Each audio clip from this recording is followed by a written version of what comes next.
7 years ago, our fathers brought forth upon this continent a new nation, conceived in liberty and dedicated to the proposition that all men are created equal. Now we are engaged in a great civil war, testing whether that nation or any nation so conceived and so dedicated can long endure. We are met on a great battlefield of that war.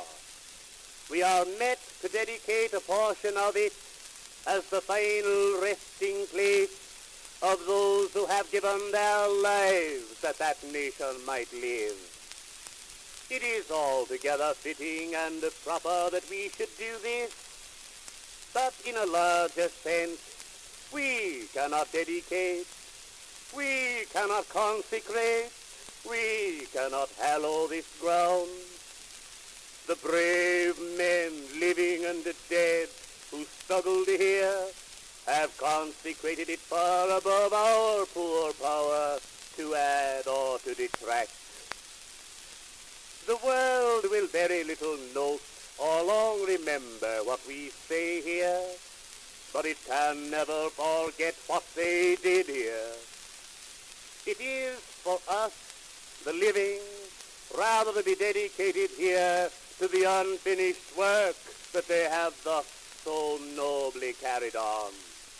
It is rather for us to be here dedicated to the great task remaining before us, that from these honored dead we take increased devotion to that cause for which they here gave the last full measure of devotion.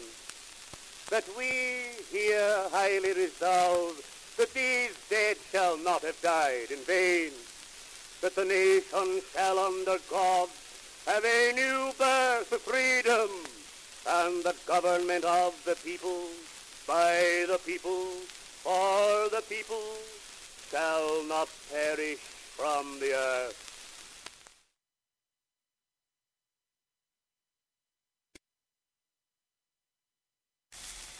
There grows on me the realization of the unusual character of this occasion.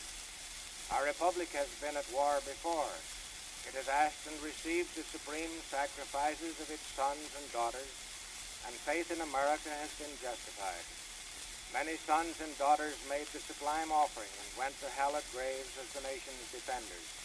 But we never before sent so many to battle under the flag in a foreign land.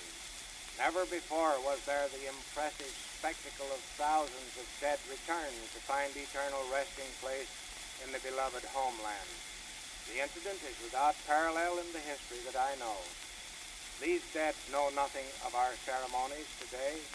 They sense nothing of the sentiment or the tenderness which brings their wasted bodies to the homeland for burial, close to kin and friends and cherished associations. These poor bodies are but the clay tenements once possessed of souls which flamed in patriotic devotion, lighted new hopes on the battlegrounds of civilization, and in their sacrifices sped on to accuse autocracy before the court of eternal justice. We are not met for them, though we love and honor and speak a grateful tribute. It would be futile to speak to those who do not hear, or to sorrow for those who cannot sense it, or to exalt those who cannot know. But we can speak for country. We can reach those who sorrowed and sacrificed through their service, who suffered through their going, who glory with the Republic through their heroic achievements, who rejoice in the civilization their heroism preserves. Every funeral, every memorial, every tribute is for the living, an offering in compensation of sorrow. When the light of life goes out, there's a new radiance in eternity, and somehow the glow of it relieves the darkness which is left behind. Never a death, but somewhere a new life. Never a sacrifice, but somewhere an atonement. Never a service, but somewhere and somehow an achievement. These had served, which is the supreme inspiration in living. They have earned everlasting gratitude, which is the supreme solace in dying. No one may measure the vast and varied affections and sorrows centering on this priceless cargo of bodies, once living, fighting for and finally dying for the Republic. One's words fail, his understanding is halted, his emotions are stirred beyond control when contemplating these thousands of beloved dead. I find 100,000 sorrows touching my heart. There's ringing in my ears like an admonition eternal, an insistent call. It must not be again. It must not be again. God grant that it will not be, and let a practical people join in cooperation with God to the end that it shall not be. I would not wish a nation for which men are not willing to fight and if need be to die, but I do wish for a nation where it's not necessary to ask that sacrifice. I do not pretend that millennial days have come, but I can believe in the possibility of a nation being so righteous as never to make a war of conquest, and a nation so powerful in righteousness that none will dare invoke her wrath. I wish for us such an America. These heroes were sacrificed in the supreme conflict of all human history. They saw democracy challenged and defended it. They saw civilization threatened and rescued it. They saw America affronted and resented it. They saw our nation's rights imperiled and stamped those rights with a new sanctity and renewed security. We shall not forget, no matter whether they lie amid the sweetness and the bloom of the homeland or sleep in the soil they crimson. Our mindfulness, our gratitude, our reverence shall be in the preserved republic, the maintained liberties, and the supreme justice for which they died. Things may we indulge the fond hope of peace and reconciliation. There is no longer any room for hope. If we wish to be free, we must fight. I repeat it, sir, we must fight.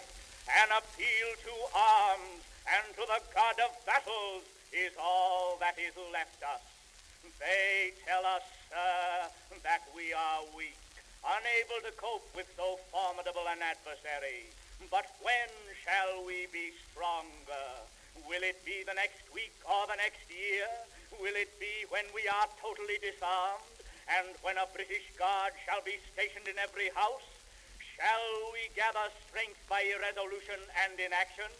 Shall we acquire the means of effectual resistance by lying supinely on our backs and hugging the delusive phantom of hope until our enemies shall have bound us hand and foot? Sir, we are not weak if we make a proper use of those means which the God of nature has placed in our power. 3 millions of people armed in the holy cause of liberty, and in such a country as that which we possess, are invincible against any force which our enemy can send against us. Besides, sir, we shall not fight our battles alone. There is a just God who presides over the destinies of nations, and who will raise up friends to fight our battles for us. The battle, sir, is not to the strong alone. It is to the vigilant, the active, the brave. Besides, sir, we have no election. If we were base enough to desire it, it is now too late to retire from the contest. There is no retreat but in submission and slavery. Our chains are forged. Their clanking may be heard on the plains of Boston. The war is inevitable, and let it come. I repeat it, sir, let it come. It is in vain, sir, to extenuate the matter. Gentlemen may cry, peace, peace, but there is no peace. The war is actually begun. The next gale that sweeps from the north will bring to our ears the clash of resounding arms. Our brethren are already in the field. Why stand we here idle? What is it that gentlemen wish? What would they have? Is life so dear, or peace so sweet, as to be purchased at the price of chains and slavery? Forbid it, Almighty God. I know not what cost others may take, but as for me, give me liberty,